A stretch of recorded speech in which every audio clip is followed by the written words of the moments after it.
Hello भाइयों, कैसे हो आप। नमस्कार यार, मैं अपने चैनल एग्ज़ामिक जंग में आपका फिर से स्वागत करता हूँ एक बार। मैंने जैसे आपको पहले बोला था कि ओबीसी के बारे में आपको एक वीडियो प्रोवाइड कराऊंगा, जो मैं नहीं ला पा रहा था काफ़ी टाइम से। लेकिन क्या हुआ कि यार मुझे पूरी नॉलेज उसके बारे में जानकारी नहीं मिल पा रही थी, इसलिए मैंने आपको भी वीडियो प्रोवाइड नहीं कराई, क्योंकि अधूरी जानकारी अच्छी नहीं होती है। कहते हैं ना, अधजल गगरी छलकत जाए, वही वाली कहावत है यार। तो उसी के बारे में मैं आपको बताना चाहता हूँ। तो थोड़ा मेरे को उसमें थोड़ा ज़्यादा जाना पड़ा, अंदर देखना पड़ा ज़्यादा, जाके इधर उधर भाग के। तो उसके बारे में जो मुझे नॉलेज इकट्ठी हुई है उसके बारे में आपको प्रोवाइड करा दूँ। कुछ भाइयों को पता होगा, कुछ को नहीं पता होगा। जिनको नहीं पता है वो वीडियो को ज़रूर देखें, और जिनको पता है भाई वो भी देखें, क्योंकि कुछ ज़्यादा इसमें ठीक ठाक दिया गया है। ठीक है, जो मैं आपको बताऊंगा वो बहुत अच्छी चीज़ होगी। तो वीडियो में लास्ट तक बने रहिएगा और वीडियो को पूरी तरह से देखिएगा। आपने पिछली वीडियो को भी बहुत ज़्यादा प्यार दिया है, और इसी तरह से मैं चाहता हूँ कि आप इस वीडियो को भी प्यार दें बहुत ज़्यादा। तो भाइयों, ज़्यादा वीडियो को ना बढ़ाते हुए, थोड़ा मतलब छोटी बनाते हुए, मैं सोच रहा हूँ कि आपको जल्दी से वीडियो शुरू कर देते हैं। तो जैसे कि हमारे ज़्यादा बड़ी ना बनाते हुए थोड़ी शॉर्ट बातें करेंगे। ठीक है, शॉर्ट बातें क्या हैं, मैं आपको पूरी जानकारी दूंगा लेकिन छोटी वीडियो में दूंगा। तो जैसे कि हम जानते हैं कि जब से योगी की गवर्नमेंट आई थी, तो योगी जी ने हमारे सबसे पहले 4 सदस्यों की कमेटी बनाई, एक समिति बनाई थी। समिति में जो थे हमारे जस्टिस राघवेंद्र कुमार थे। जस्टिस राघवेंद्र कुमार थे। इनकी जो अध्यक्षता में एक कमेटी गठित की थी, इसमें 4 सदस्य अन्य थे। इनका काम यही था कि जो ओबीसी है ना, उसको अच्छे से डिवाइड करना, उसको किस तरह से आरक्षण मिलना चाहिए, जिन लोगों को अभी तक आरक्षण का अच्छे से लाभ नहीं मिला है उनको कैसे मिले, और जिनको मिल गया है उनको किस तरह से मिले अब आगे। जैसे कि हम जानते हैं कि कुछ ही ऊपर की 4-5 कास्टें ऐसी हैं, अपर कास्टें ओबीसी में, जो 70% आरक्षण का लाभ लेती थी पहले से। ये जो समिति गठित होती है ना, उसका मतलब यही होता है कि वो पूरी जानकारी ले समाज की, किस तरह से ओबीसी समाज था, और उसके बारे में पूरी जानकारी सरकार को दे। तो उसमें यही निकल के आया है, जो रिपोर्ट उन्होंने सरकार को सौंपी है, सरकार को रिपोर्ट सौंप दी गई है इस टाइम पे।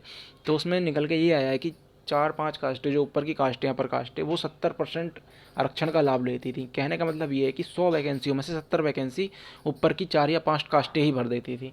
बाकी कास्टों को, जैसे कि अब यूपी में ओबीसी बहुत बड़ी चीज़ है यार। ओबीसी के पता है कितनी कास्टें आती हैं यूपी के अंदर?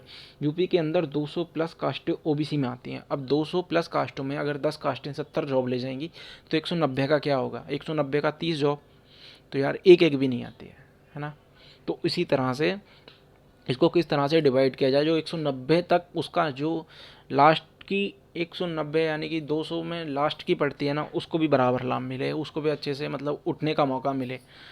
क्योंकि आपने देखा ही होगा ओबीसी की कास्ट में ना यार, जो नीचे की कास्ट है उनका जो तबका है ना, वो दबके रह गया है नीचे। तो थोड़ा मतलब उनको भी लाभ मिलना चाहिए। मैं ये नहीं कह रहा हूँ कि किसी के साथ अच्छा हो, बुरा हो, गलत हो, सही हो। मैं ये कह रहा हूँ जो समिति में बताया गया है मैं आपको वही दूंगा जानकारी। और वीडियो में लास्ट तक बने रहिएगा ज़रूर से ज़रूर, आपको बहुत अच्छा कुछ इसमें जानने को मिलेगा। तो जैसे कि हमारे ओबीसी का आपने पता ही होगा कि ओबीसी के मंत्री हैं हमारे इस टाइम पे अनिल राजभर, बीजेपी से हैं। अनिल राजभर अनिल राजभर जो बीजेपी के मंत्री हैं हमारे, उनका भी बयान आया था। तो उन्होंने बताया कि इसको डिवाइड कर दिया गया है। जो कमेटी की रिपोर्ट है वो हमारे पास आ चुकी है। अब इसको लागू कब किया जाएगा? मैं तो कहता हूँ कि इलेक्शन से पहले पहले इसको लागू कर दिया जाएगा, क्योंकि इलेक्शन का बहुत बड़ा दबाव होता है। अब 200 प्लस कास्टों का एक वोट बैंक बहुत बड़ी चीज़ होती है। ठीक है, तो इसमें क्या होगा, अनिल राजभर जी ने अपना बयान दे दिया है। एक क्या हुआ, जैसे कि हमारे ओम प्रकाश राजभर थे पहले बीजेपी में, ओबीसी के मंत्री यही थे। इन्होंने अपना पद से इस्तीफा दे दिया था। इस्तीफा इसलिए दिया था क्योंकि ओबीसी के बारे में कुछ गवर्नमेंट ज़्यादा कर नहीं रही थी, उसको खाली बहानेबंदी या जुमलेबाजी में ही टाल रही थी। तो जुमलेबाजी तो यार गवर्नमेंट करती है, आपको पता ही है, कोई भी गवर्नमेंट हो जुमलेबाजी बहुत करती है। जैसे कि पीछे अभी गवर्नमेंट जो थी वो एसपी की थी, हमारी समाजवादी पार्टी, अखिलेश यादव जी जो थे उसके मुख्यमंत्री थे। उन्होंने भी ओबीसी के बारे में काफ़ी कुछ बोला था, लेकिन कर कुछ नहीं पाए थे वो उस टाइम पे, क्योंकि उनकी गवर्नमेंट का टाइम पूरा हो गया था, इसलिए वो कुछ नहीं कर पाए। अब जब बीजेपी आई तो बीजेपी का सबसे बड़ा मुद्दा यही बना कि ओबीसी को किस तरह से डिवाइड किया जाए, किस तरह से आरक्षण को। अब तुम्हें पता ही है कि यार 200 प्लस कास्टें हैं तो वोट बैंक बहुत भारी होता है। अब वोट बैंक से गवर्नमेंट पूरी हिल जाती है। 200 प्लस कास्टों का मतलब यह है कि वोट बैंक एक ही तरफ चला जाएगा, भाग जाएगा। इस तरह से अपना अपना प्रयास करते हैं सब लोग।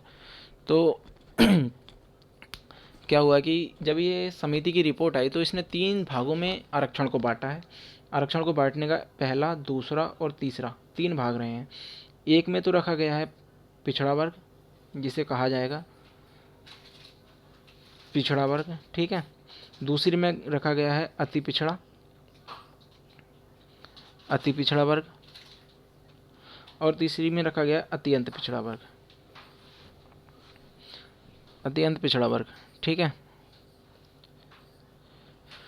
इन तीनों को जब हमें बांटा गया तो पहली वाली में जो दिया गया 7% आरक्षण की मतलब सिफारिश की गई है जो पिछड़ा वर्ग है। दूसरी वाली जो है जो अति पिछड़ा है उसमें 9% आरक्षण की दरख्वास्त रखी गई है। तीसरा जो है ये अत्यंत पिछड़ा है, इसमें 11% आरक्षण की दरख्वास्त रखी गई है कमेटी के द्वारा गवर्नमेंट से कि आप ऐसा करोगे तो समाज को थोड़ा अच्छा लाभ मिलेगा और जो नीचे की कास्ट है उनको ऊपर आने का नया नया मौका मिलेगा। तो अच्छी बात भी होगी 70% अगर एक ही कास्ट के 4-5 कास्टों को मिले तो यार बाकी का क्या होगा, है ना। 70% एक ही को लाभ मिलता रहता। तो इसीलिए अब इसमें कौन कौन सी कास्टें आएंगी मैं आपको सब बताने वाला हूँ। तो जैसे हमारा पहले वाला है इसमें यादव आएंगे, सोनार आएंगे, ठीक है, जाट आएंगे, अहीर आएंगे, चौरसिया आएंगे, ये सब कुर्मी आएंगे। ये सब कास्टें जो होती हैं ये संपन्न कास्टें होती हैं जिनको इसमें रखा गया है, ठीक है। उसके बाद में अति पिछड़ा वर्ग है जिसको 9% आरक्षण मिलेगा। इसमें गिरी आएंगे, गुज्जर आएंगे, माली आएंगे, गोसाई आएंगे, कुशबा आएंगे, लोधी आएंगे। ये सब कास्टें 9% आरक्षण में रखी गई हैं, ठीक है। उसके बाद में आता है हमारा तीसरा तबका जिसमें कहते हैं अत्यंत पिछड़ा वर्ग। अत्यंत पिछड़ा वर्ग में आएंगे कुम्हार, माली, केवट, निषाद, राई, गद्दी, लोधी, राजभर।